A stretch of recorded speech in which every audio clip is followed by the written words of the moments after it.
नमस्कार, एफएडो जंक्शन में आपका स्वागत है। मैं हूं डिम्पी कालरा।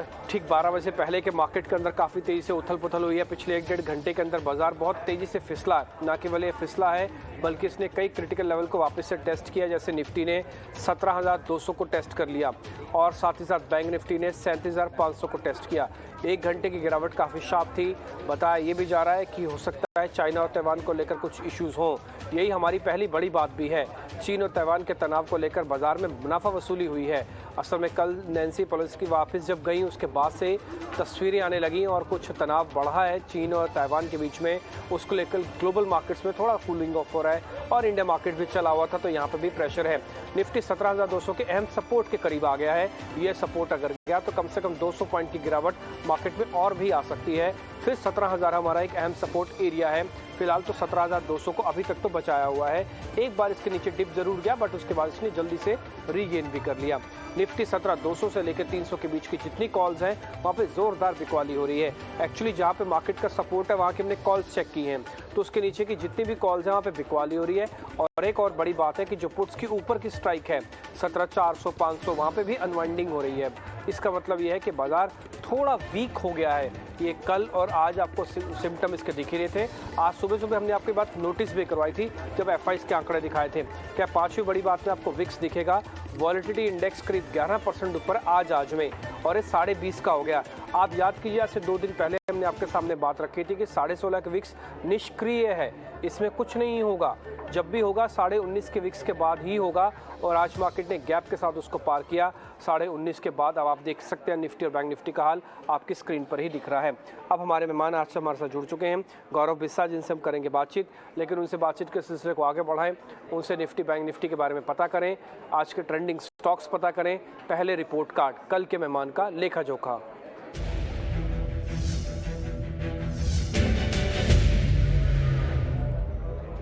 कल जीएम फाइनेंशियल के राहुल शर्मा हमारे साथ थे, तो उनसे हमने जब बातचीत की थी तो माइंट्री को लेकर डिस्कस हुआ था और वो कह रहे थे कि शेयर चल सकता है। 4% चला कल उनके कॉल देने के बाद का। ये कल का भाव भी हम लिख देते हैं, जिस समय में इस शो का रेट होता है वही कल का भाव हम यहाँ पे कैलकुलेट करके आपके सामने रख देते हैं, ताकि आपको मोटा मोटी आइडिया लग जाए कि करीब 4% का रफ गेन आपको हुआ होगा।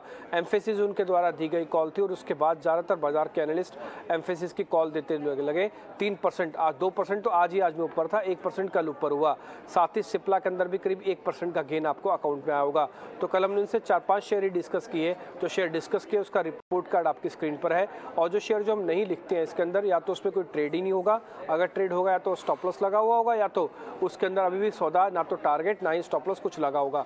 हमारी कोशिश रहती है कि 1 से 1.5% के ही सौदे आपके सामने ऊपर लेके आए। जिसमें आधे % तक का गेन है उसको हम छोड़ देते हैं और जिसमें आधे % तक का लॉस है उसको भी हम छोड़ देते हैं। खैर आगे बढ़ते हैं। अब आ जाते हैं निफ्टी के फ्यूचर्स पे, वहाँ पे क्या हो रहा है। गौरव हमारे साथ जुड़ चुके हैं। गौरव बहुत शुक्रिया, थैंक यू वेरी मच आज समय देने के लिए। ये निफ्टी का डाटा आपकी स्क्रीन पर आ रहा है। आज 3% का ओआई फिर से बिल्डअप हुआ है, लेकिन आज से 2 दिन पहले का जो ओआई है, इनफैक्ट 3 दिन पहले का जो ओपन इंटरेस्ट बन रहा था वो तेज़ी का बन रहा था। ये ओपन इंटरेस्ट जो बन रहा है ये बिकवाली का बन रहा है। पिछले 2 दिन से श्रिंक हो गया था ओपन इंटरेस्ट, घट गया था। अगर हो भी रहा था तो अनवाइंडिंग आ रही थी, निफ्टी पे तो स्पेशली अनवाइंडिंग दिख रही थी। एक और इम्पॉर्टेंट बात, अगर आप 200 दिन का एवरेज देखें 17,000 ये क्रिटिकल सपोर्ट था। उसके बाद मार्केट ने 17,200 300 को भी अहम सपोर्ट बनाया। आज इस पैनिक के अंदर उसने उसको वापस से टेस्ट किया है।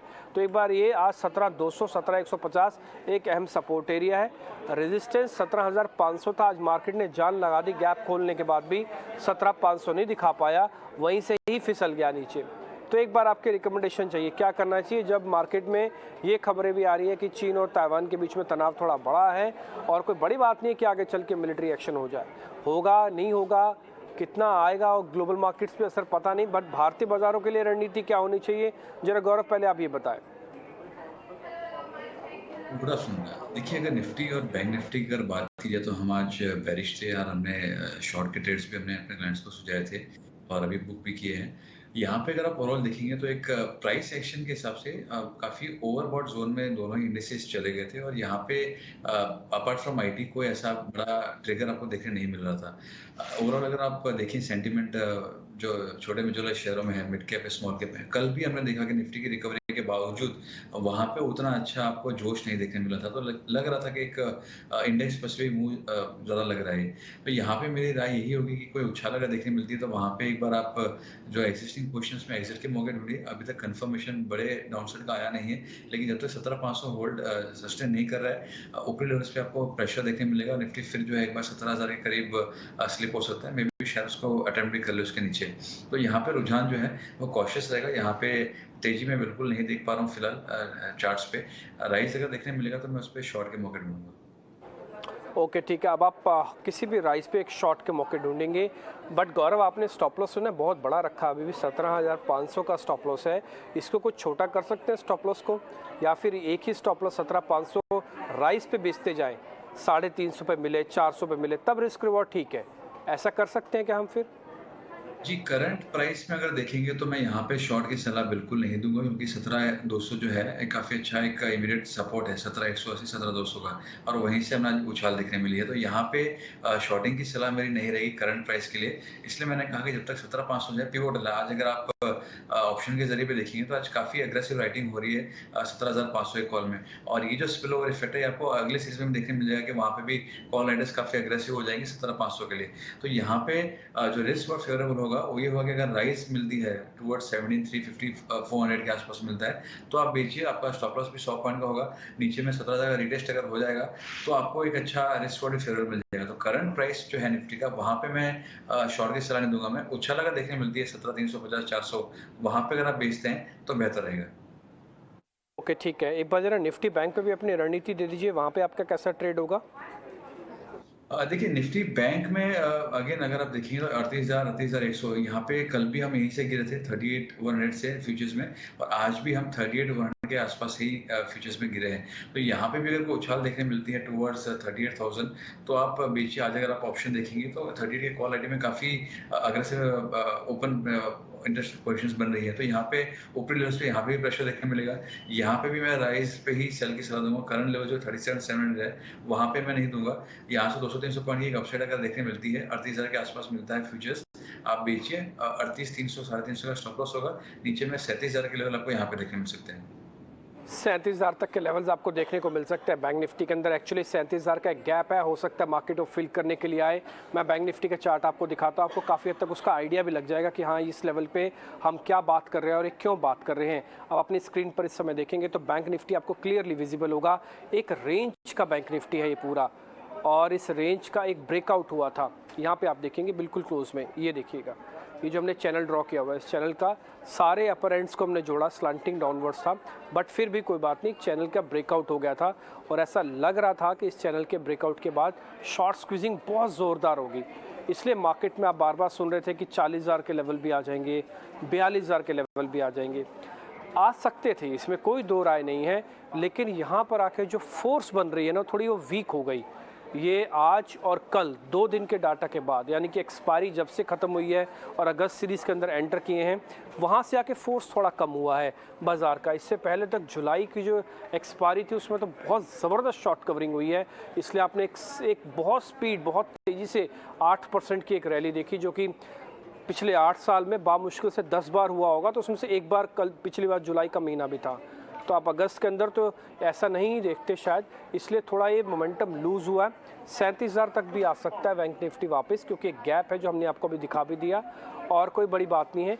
आप इसको एक बार शॉर्ट करना चाहे तो ऊपरी स्तरों पर शॉर्ट भी कर सकते हैं। 38,000 के अराउंड करें, जैसे आज फिसला, जैसे इससे पहले बार भी फिसल चुका है ना। तो ये 2 लेवल हो गए हमारे फिसलने वाले, तो हमने आपके स्क्रीन पर लिख दिए हैं और टारगेट्स भी लिख दिए हैं। तो इंडेक्स हो गया कंप्लीट। अब आ जाते हैं सीधा शेयर्स पे। तो आज के तेज़ी वाले शेयर्स आपके स्क्रीन पर आएंगे।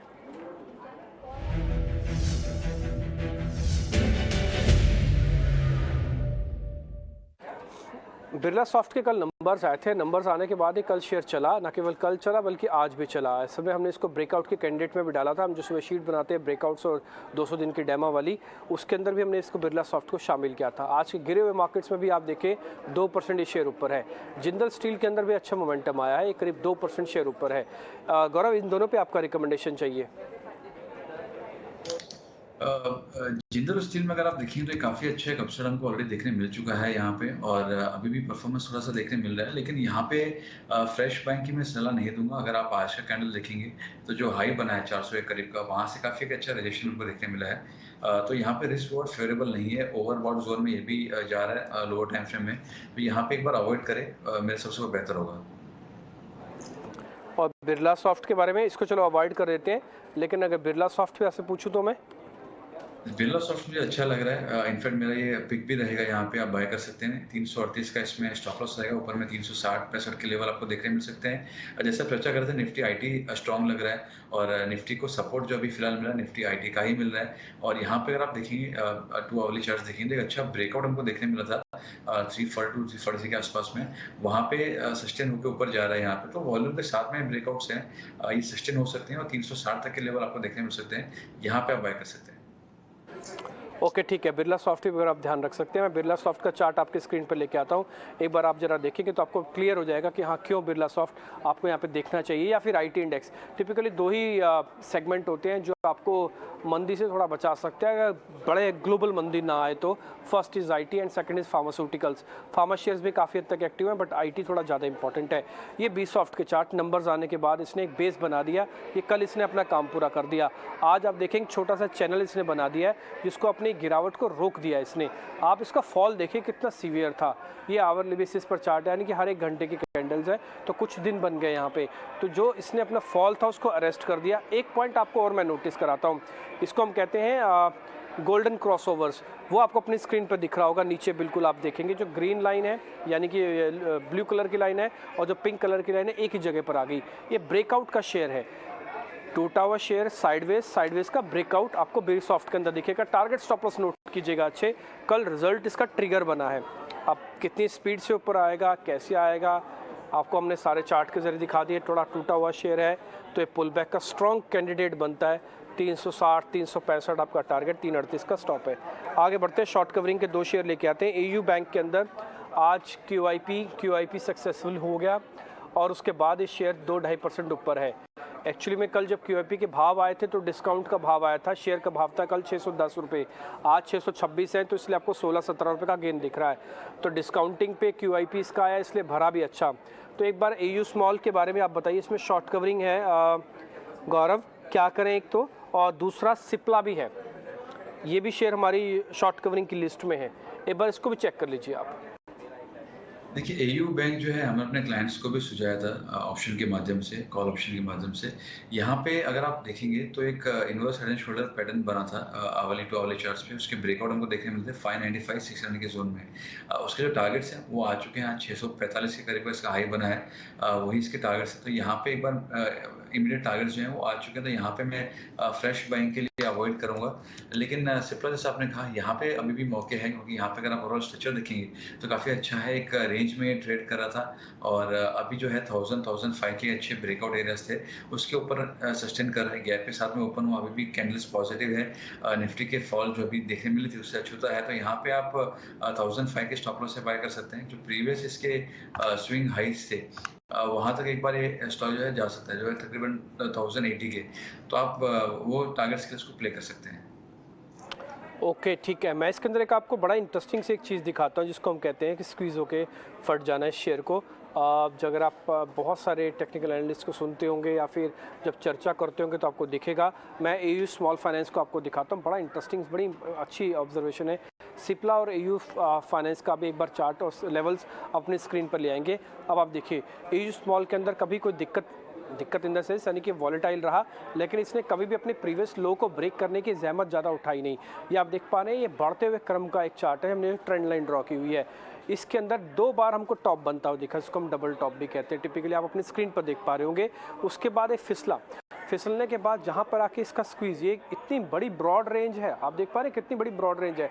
ये धीरे धीरे स्क्वीज़ होते बिल्कुल यहाँ पे आ गई। अब यहाँ पे तो ये शेयर या तो नीचे चला जाता है या तो ऊपर आता है। इवेंट का वेट हो रहा था, इवेंट कल क्यूआईपी आ गया जो कि डिस्काउंट पे आया, उसके बाद से इसने ब्रेकआउट कर दिया, और ब्रेकआउट होने के बाद ये शेयर अच्छे से मूव कर रहा है। एयू स्मॉल के अंदर आप ध्यान रखिएगा, काफ़ी सारे एनालिस्ट इसको पहले ही जज कर रहे थे कि हाँ यहाँ पे आके कुछ ना कुछ होगा ज़रूर, इसलिए ऑप्शंस के जरिए उन्होंने ट्रेड प्लेस करवाए। जैसे गौरव, आपने भी ऐसे ही कुछ करवाया होगा, अगर आप इस चीज़ से सहमत है तो आपको भी पता ही होगा कि आपने ये सब चीज़ें देखने के बाद सीधा फ्यूचर्स की जगह ऑप्शंस पहले पकड़ी होंगी। गौरव, ठीक था ना? यही वजह थी, आपने भी ऐसे ही नोटिस कुछ किया? बाद में तो खबर ही आई जी, खैर। जी, बिल्कुल, आपने जैसे जो अभी चार्ट दिखाया था, उसमें जो आप फॉलिंग ट्रेंड लाइन दिखा रहे थे, वहाँ पे एक फॉलिंग चैनल भी आप दिखा सकते हैं, डेली चार्ट्स पे जो बना था टॉप से। तो फॉलिंग चैनल का ब्रेकआउट भी था, हमने वो भी देखा था, और जो आपने राइजिंग ट्रेंड लाइन दिखाया है उससे मैं सहमत हूँ, हमने वो भी देखा था। तो हमने 600 का कॉल ऑप्शन सजाया था, एट द मनी ऑप्शन। तो यहाँ पे ये था कि एक स्पाइक हमको देखने मिल सकता है, जो हमको देखने मिली है। बट यहाँ पे मेजर यहाँ से करंट अगर बाय करूँ मैं, तो जो स्टॉप लॉसेस आएंगे वो वापस 595 के आ जाएंगे। तो आइदर अगर ये वापस रिटेस्ट करता है 600 के आसपास में, 600 610 का, तो वापस एक अच्छा लुक्रेटिव बाय बन जाएगा और स्टॉक जो है फिर से 650-60 के लेवल के लिए जा सकता है। तो by virtue of risk reward favour होने के लिए मैं समझूंगा डिक्लाइन का वेट कीजिए। स्ट्रक्चर इसका अभी भी खराब नहीं हुआ है, लेकिन चूंकि आवली चार्ट्स पे जो ब्रेकआउट्स थे वो कंफर्म हो चुके थे टारगेट्स उसके, तो यहाँ पे हमने एक बार प्रॉफिट बुक कर रहे हैं। ओके, ठीक है, आगे बढ़ते हैं। अब जरा शॉर्ट्स की तरफ आते हैं। आज के मंदी वाले शेयर आपकी स्क्रीन पर आ जाएंगे।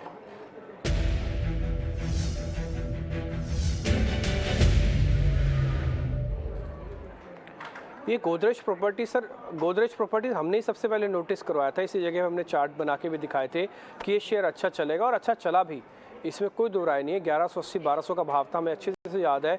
तो हमने बताया था इसका कि मल्टी मंथ लो है, और अगर यहाँ से गया तो बहुत बुरा जाएगा, नहीं तो यहाँ से अच्छा चल सकता है। सर चला भी, 15-1% मूव किया है इसने, लेकिन फिर से ना प्रॉफिट बुकिंग की चपेट में आ रहा है गोदरेज प्रॉपर्टीज़। एक बार इसको ज़रा चेक करो, ये जो एक स्मार्ट पुल बैक आया और जल्दी वाला पुल बैक भी आया, ये ख़त्म हो गया क्या सर इसमें से, गोदरेज प्रॉपर्टीज़ में से? और दूसरा, कैनरा बैंक के बारे में बताइएगा। सरकारी बैंकों को लेकर बहुत सारे लोग बुलिश हैं, लेकिन ये क्या होता है, 2 दिन चलते हैं फिर पिट जाते हैं। आज वही हुआ कैनरा बैंक के साथ। कल अच्छा मूवमेंट था, आज उतना ही बुरा मूवमेंट है, 4% नीचे है। देखिए, गोदरेज प्रॉपर्टीज में अगर आप देखेंगे तो यहाँ पे अर्ली साइंस हैं ट्रेंड रिवर्सल के। यहाँ पे दो चीज़ें इसके लिए इम्पोर्टेंट हो जाती हैं कि अगर आप 2022 के शुरुआत से अगर आप ट्रेंड लाइन बनाते हैं तो उसके जस्ट अबाउट ब्रेकआउट देके फिर उसके नीचे ब्रेकआउट के लेवल्स के नीचे आ रहा है, तो वो एक दिक्कत की बात स्टॉक के लिए हो सकती है। दूसरा, अगर आप डेली चार्ट देखेंगे तो जो 3 कैंडल्स बनी है इंक्लूडिंग आज की कैंडल का, ये बनी है 3 ब्लैक रोज, हम लोग जो पैटर्न कहते हैं वो है। तो या तो ये रिवर्सल्स पे काम करती है, या ये ब्रेकआउट या ब्रेकडाउन पे काम करती है। तो यहाँ पे एक अर्ली सेंस उस हिसाब से रिवर्सल के आपको देखने मिल रहे हैं। दूसरा, जो इसका जो प्रीवियस स्विंग्स थे 1420 के, उसके ऊपर हमने देखा कि ब्रेकआउट हुआ था, ये उसके भी नीचे ट्रेड कर रहा था। यहाँ पे स्टॉक जो है ये जो करंट फॉल है, इसके अंदर स्टॉक जो है वो एक बार जा सकता है तकरीबन 1340 तक के लिए। तो यहाँ पे अग्रेसिवली शॉर्ट तो नहीं, लेकिन अगर जब तक ये 1400 के नीचे अगर सस्टेन होता है तो आप इसको बेच के जा सकते हैं, या एग्जिट यहाँ पे एग्जिस्टिंग पोजीशन में कर सकते हैं। एक बार स्टॉक जो है वो 1340-45 के लेवल आपको देखने मिल सकते हैं। ओके, ठीक है। तो गोदरेज प्रॉपर्टीज़ का ना मैं चार्ट एक बार आपकी स्क्रीन पर आता हूँ, जब तक लेवल्स की जो प्लेट है छपी हुई आपकी स्क्रीन पर आ जाएगी, ताकि आप इसको अच्छे से नोट कर पाएँ कि हमारे मेहमान ने क्या कहा है। लेकिन मैं गोदरेज प्रॉपर्टीज़ का चार्ट एक बार आपकी स्क्रीन पर लेके आता हूँ। हमने ना इसको वीकली कर दिया, यानी कि हर एक कैंडल एक हफ्ते की है। तो आप देखेंगे जो हफ्ते की जो कैंडल्स हैं, ये बहुत लंबे समय का एक चार्ट बना है, और आपको मैं 2 हिस्से में दिखाता हूँ। ये देखिए, फॉल हो रहा था इसके अंदर, एक बार इसने फिर से इस चैनल को ब्रेक करने की कोशिश की थी यहाँ पे, लेकिन उसके बाद फेल हो गया, और इसी एवरेज से फेल हुआ, फिर से फॉलिंग हो गया था। और जिस जगह पर आके सपोर्ट ले रहा था वो 200 दिन की एवरेज है वीकली बेसिस पर। जब भी कोई शेयर बहुत बुरे से गिरे ना, तो आप उसका ना मंथली मंथली आप आवरली मत चेक कीजिए, उसका डेली मत चेक कीजिए, उसके वीकली पे चले जाओ या तो मंथली पे चले जाओ। गौरव इससे अच्छा जानते हैं, गौरव आपको वही बात क्लियर भी कर देंगे आगे। जब भी इस तरह का तेज फॉल किसी शेयर के अंदर, और आपको ये चेक करना हो कि वो इन्वेस्टर एवरेज के भी नीचे तो नहीं गया अभी, क्या वहाँ से सपोर्ट ले सकता है। अगर आप वीकली पे डालेंगे तो ये 200 दिन की एवरेज है। आप देखेंगे इसने कितना बढ़िया से सपोर्ट लिया, और उसके बाद 200 दिन से 50 दिन के एवरेज पे पहुंचा, वहीं से आके इसकी प्रॉफिट बुकिंग होगी। ये इसको हम कहते हैं कह के चलने वाला शेयर। ये बता रहा था कि मेरा इस समय का रिस्क रिवॉर्ड बहुत अच्छा है, चलो ना चलो एक अलग बात है, बट हाँ रिस्क रिवॉर्ड काफ़ी अच्छा है। तो ये आपके लिए गोदरेज प्रॉपर्टीज़ का शेयर था। लेवल्स आपके अभी स्क्रीन पर आ जाएंगे। जो दूसरा शेयर हमने रखा था वो था कैनरा बैंक। गौरव, आप कुछ कैनरा बैंक पे कहोगे क्या? अच्छा, इसका स्टॉप लॉस भी दे दो, अगर 1340 का आप टारगेट दे रहे हो तो सर। 1405 का आप रख लीजिए। 1405 का हम लिख लेते हैं स्टॉप लॉस गोदरेज प्रॉपर्टीज़ पे। कैन बैंक पे कुछ बोलोगे सर? अब कैन बैंक छोड़ दें? नहीं, कैन बैंक तो मुझे यहाँ पे इतना वीक नहीं लग रहा है। अगर आप इसका डेली चार्ट देखेंगे तो एक फॉलिंग चैनल का ब्रेकआउट हमको देखने मिला था, 220 के आसपास में था और वहाँ से एक अपसाइड हमको देखने मिली है। अभी भी अगर देखेंगे तो ब्रेकआउट लेवल्स के ऊपर ही ट्रेड कर रहा है। जो प्रीवियस इसके स्विंग्स थे, जो अच्छा वाले स्विंग्स थे, वो इसके 216 के थे। तो जब तक ये इसके ऊपर ट्रेड कर रहा है, मैं यहाँ पे फिलहाल शॉर्ट के मौके तो नहीं देखूंगा। यहाँ पे कोई हेल्दी पॉजिटिव स्ट्रॉन्ग कैंडल अगर बनती है तो मैं रादर बाइंग के मौके ढूंढूंगा। अभी तक कंफर्मेशन उसका आया नहीं है, लेकिन अगर शॉर्ट के लिए किसी का है तो मैं कहूँगा आप अवॉइड कीजिए। ओके, ठीक है। अब आते हैं कुछ और शेयर्स पर। एक बार हम जरा अनवाइंडिंग के शेयर्स भी आपकी स्क्रीन पर रख देते हैं जल्दी से। या तो एक काम कीजिए गौरव, पहले अपने ना आप ट्रेडिंग कॉल दे दीजिए क्योंकि समय होने है शो खत्म करने का। तो पहले अपनी ट्रेडिंग कॉल दीजिए, फिर हम अनवाइंडिंग के शेयर्स का कुछ और पता करते हैं आपसे। देखिए, एक तो बिरला सॉफ्ट मुझे अच्छा लगा, हमने पहले भी चर्चा की थी। यहाँ पे 360-65 के लिए इसको आप प्ले कर सकते हैं और 338 का इसमें स्टॉप लॉस होगा। दूसरा, अगर यहाँ पे मैं स्टॉक देखूँ तो वो होगा इंडिया मार्ट का। यहाँ पे भी अगर आप देखेंगे डेली चार्ट पे एक अच्छा ब्रेकआउट हमको देखने मिल रहा है और यहाँ पे एक अच्छी अपसाइड हमको देखने आ सकती है। वॉल्यूम पार्टिसिपेशन भी अच्छा है। लोअर टाइम फ्रेम में भी चार्ट जो है बाउंस कर रहा है, ब्रेकआउट को रिटेस्ट से ऊपर गया है। तो यहाँ पे 4600 के लिए आप बाय कर सकते हैं। 4350 का इसके अंदर स्टॉप लॉस होगा। ओके, ठीक है। अब मेरी कैटेगरी में एक शेयर और भी आ रहा है, जरा वोल्टास। एक बार आप इसको भी चेक कीजिएगा सर। ये हमारी ना तेज़ी वाली कैटेगरी का एक शेयर है वोल्टास। एक बार स्क्रीन पे लेके आई सर के दोनों कॉल्स अच्छे से नोट की होंगी। एक तो इंडिया मार्ट है और दूसरा बी सॉफ्ट है, जो हमने ऑलरेडी थोड़ी देर पहले किया था। सर वोल्टास आज के मार्केट में ना सरेंडर नहीं कर रहा। आपने देखा होगा ये इंट्राडे हम चार्ट जो लेके आए हैं, जानबूझ के हमने रखा है कि बाजार जिस समय से गिरने लगा था ना, एक्चुअली उसी समय ये बढ़ भी रहा था। एक बार वापस से इंट्राडे चार्ट दिखा और कोशिश कर सको निफ्टी के साथ कंपेयर करके दिखा पाओ तो। वोल्टास एक तरफ लिखो और एक तरफ निफ्टी लिख दो इंट्राडे का, तो आपको काफ़ी साफ पता लग जाएगा। करीब 10:30 पौने 11 बजे का समय था जब निफ्टी डेज लो बना रहा था और वोल्टास डेज हाई बना रहा था। ये इसकी इनहेरेंट स्ट्रेंथ को शो करता है, वोल्टास वर्सेस निफ्टी। सर एक बार आपकी ज़रा रिकमेंडेशन चाहिए। ये देखिए आप, ये जो ब्लू कलर की लाइन है ये आपको दिख रही है और साथ ही इसके अंदर आपको निफ्टी भी दिख रहा होगा, जो आपको मूवमेंट दिख रहा है। अब आप बताइए इस गौरव जी क्या करना चाहिए? देखिए, अगर आप इसके डेली चार्ट अगर देखेंगे तो एक चैनल के अंदर ये ट्रेड कर रहा है। एकदम राइजिंग चैनल तो मैं नहीं कहूँगा, लेकिन अगर आप इसके टॉप्स को कनेक्ट करेंगे और नीचे जो इसने लो बनाया था अभी 930 के आसपास में, वहाँ से अगर आप ट्रेंड लाइन बनाएंगे तो एक चैनल के करीब ये ट्रेड कर रहा है। तो कोई डिक्लाइंस अगर देखने मिलेगी तो मैं बाय करूँगा, क्योंकि इसके सपोर्ट्स जो है वो 945 के करीब के आ रहे हैं। तो कोई डिक्लाइंस अगर देखने मिलती है टुवर्ड्स प्रोबेबली से 965 वगैरह के लिए, तो रिस्क रिवॉर्ड फेवरेबल हो जाएगा बाय करने के लिए कि 20 रुपये का स्टॉप लॉस होकर मैं 40-50 रुपये में कमा सकता हूँ। करंट जंक्शन पे मैं इसको फिलहाल अवॉइड ही करूँगा कि मिडिल ऑफ द रेंज में है। हर्डल जो है वो 1065 की है, सपोर्ट्स जो है वो 945 के अंदर 50 रुपीज़ अपसाइड डाउन साइड का है। तो मिडिल ऑफ द कंटिन्यूम में यहाँ पे मैं इसको अवॉइड करूँगा। अभी आप इसको अवॉइड करेंगे, लेकिन मैं वोल्टास आपको दिखाऊंगा ज़रूर है। वोल्टास के अंदर दो बड़ी चीज़ें आपको दिखानी है और इसलिए दिखानी है ताकि आप उसको थोड़ा क्लियर कर पाएँ। आ जाते हैं वोल्टास के चार्ट पे, अपनी स्क्रीन पे देखिएगा आप। पहले आपको मैं रेजिस्टेंस दिखाता हूँ, जो ऊपर आप रेजिस्टेंस देख पा रहे हैं। ये 1 2 3 4 इनफैक्ट 5 बार का मल्टीपल हाई बना हुआ है। 5 बार का मल्टीपल हाई एक ही जगह पर बनने के बाद फिसल जाता था शेयर। ये फर्स्ट जहाँ पे गोला मार्क है, सेकंड, फिर थर्ड, फोर्थ एंड लास्ट में फाइनली फिफ्थ वाले का इसने सरेंडर कर दिया और क्या ज़ोर से शेयर को तोड़ा। आप देख पा रहे हैं वॉल्यूम के साथ नीचे आपको रेड कैंडल्स क्लियरली दिख रही होंगी, लेकिन फिर से शेयर साइडवेज हो गया। ये तेज़ी से गिरने के बाद, तेज़ी से चलने के बाद जब भी शेयर साइडवेज होगा, एक और पॉइंट मैं आपको बताता हूँ, अगर आप इस तरफ का सपोर्ट देख रहे हैं ना तो उसके बिल्कुल पीछे चले जाइए थोड़ा सा। तो आपको जब वर्टिकल राइज भी मिला था ना, तो इसी जगह से ही मिला था। जब ये इसी स्पीड से, जितनी स्पीड से बढ़ा है उतनी स्पीड से जब गिरा, ये सेम जगह पर आके रुक गया है। गौरव की ये मानना है कि अभी थोड़ा इसको और पकने देते हैं, ये मिडल ऑफ द रेंज है, इसको अभी समझना थोड़ा और पड़ेगा। इसलिए ना भी कोई ट्रेड ना लें, लेकिन अपनी वॉच लिस्ट में ज़रूर रखें। अगर ये ब्रेकआउट का कैंडिडेट बनता है तो उसके अंदर एक अच्छा पुल बैक बन सकता है, आपको ये नोटिस ज़रूर करना चाहिए। इसलिए चार्ट हमने आपके लिए दिखाया कि एक ही जगह से टूटा, एक ही जगह